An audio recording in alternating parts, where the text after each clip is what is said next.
Um,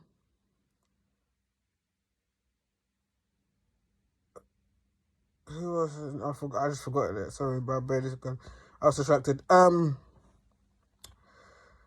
Next, Ben White. Ben White. I'm gonna give a 7. Kind of got spun on sometimes. But at the same time, he was very good in his interceptions, and I thought he played alright today.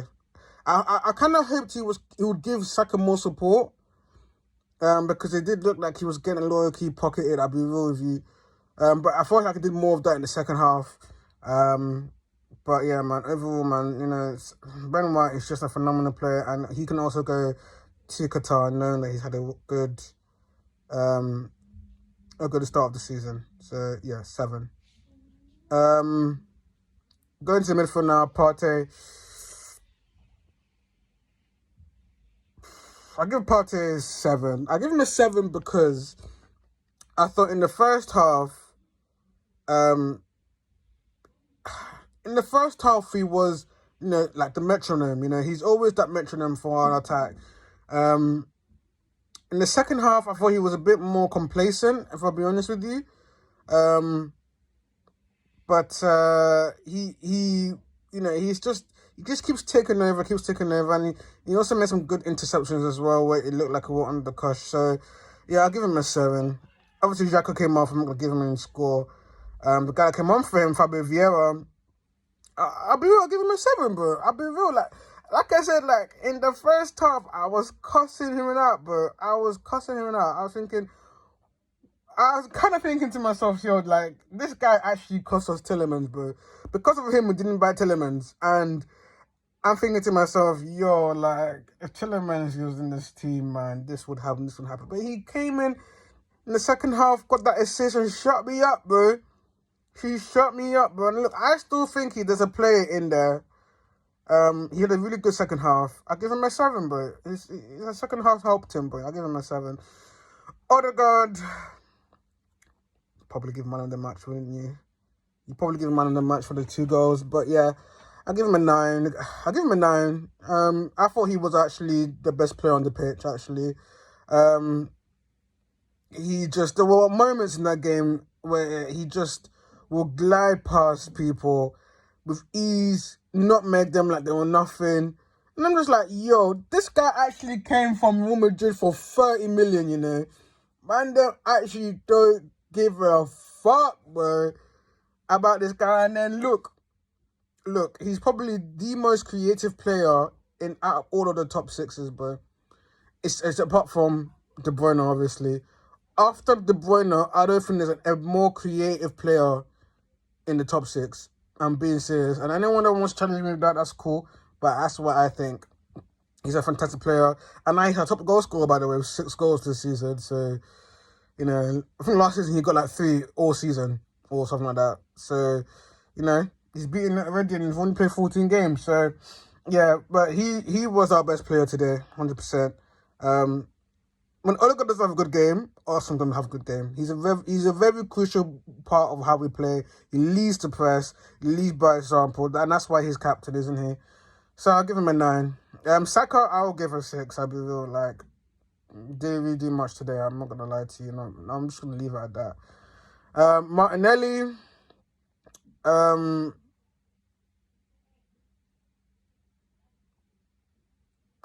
he was definitely better than Saka, so I'll give him a 7. He did cause problems in the second half, especially in the second half.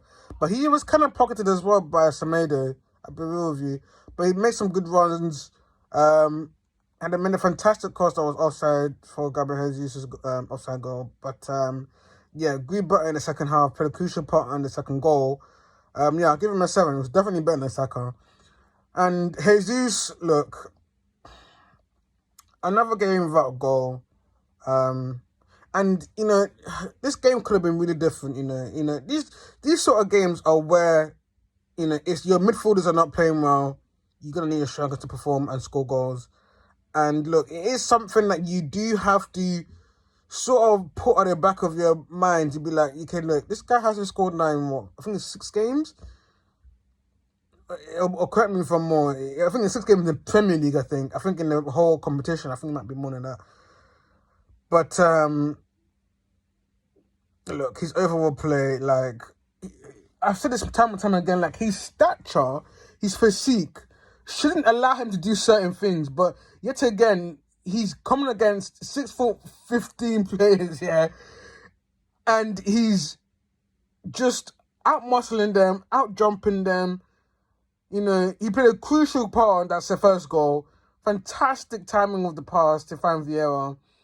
And, you know, he's an important player, you guys. He is. And he had a good game today, man. All you can say is that, you know, he didn't score. But, you know, just dribbling yet again, fam. He goes through these runs where he drops his shoulder, he does an overstep, and then he just shoots and it gets blocked in the final second or something like.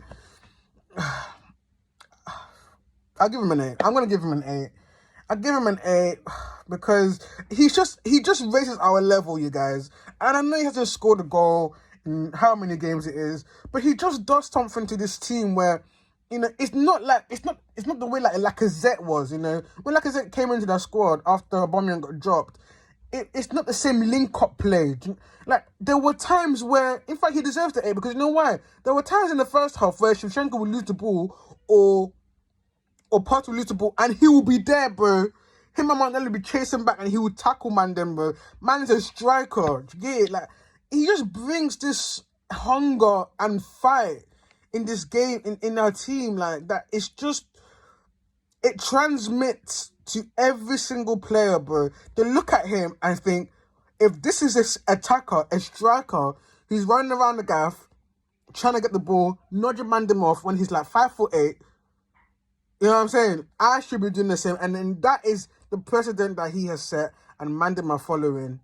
And that is why he's one of the leaders, part of the leadership team, whatever, and in our team. So he deserves an 8, man. Like, I don't care what all the haters say.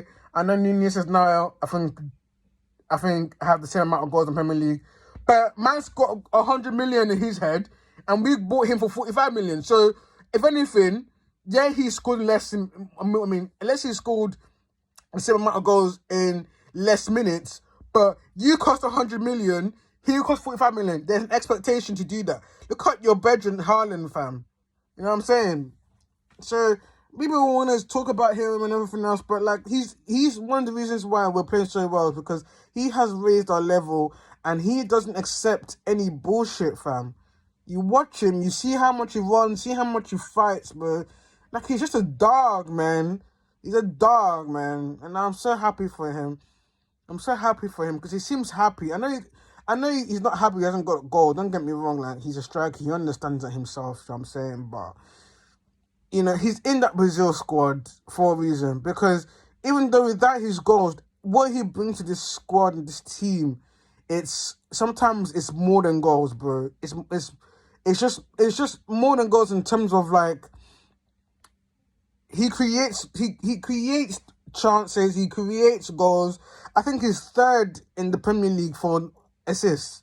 Do you know what I mean? Like, he's just a fantastic human being, a fantastic player, and I'm just really happy he plays for the boys. Yeah, so he gets an 8, bro. The man that came on, Neni, standard 5. Who else came on? Nelson, 5. Didn't really have that much time. Like, I think I asked him in the substitution on the 90th minute. Like, come on now. And who else came on? Cedric came on as well. Get a standard 5. And Arteta, look, he gets a 9 because, you know, I thought when that Xhaka got taken off, you know, I thought he might put Oneni on. You know, I actually genuinely thought that. I just thought he put out Nenny for some reason. I don't know why. I just thought he would do that because they're away from him and everything else. But he said, no, I'm going to put Vieira on. And he's worked out. You know, Vieira did well the second half and played a massive part in our first goal, you know, with the assist. So I thought he got the squad, the first team right. But yeah, he gets a 9 like he does. Like, why not? Another clean sheet. You know, he didn't need to make a substitution, actually, if I'm being honest with you. Probably I would have taken off Saka for Nelson.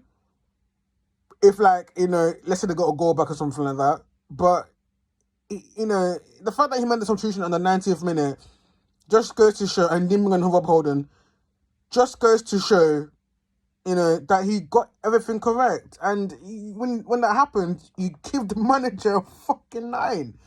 So fair fucks to my man, bro. But yeah, man, that's it from me, lot. Once again, Arsenal 5 points clear at the top of the league going into Christmas, and I think we'll play again on Boxing Day. So until then, we are top of the league, so we are top of the league. We are top of the league, so we are top of the league. I'm so embarrassing. Anyway, please like, subscribe, all of that. Like, all of that. But, thanks for watching, and in a bit.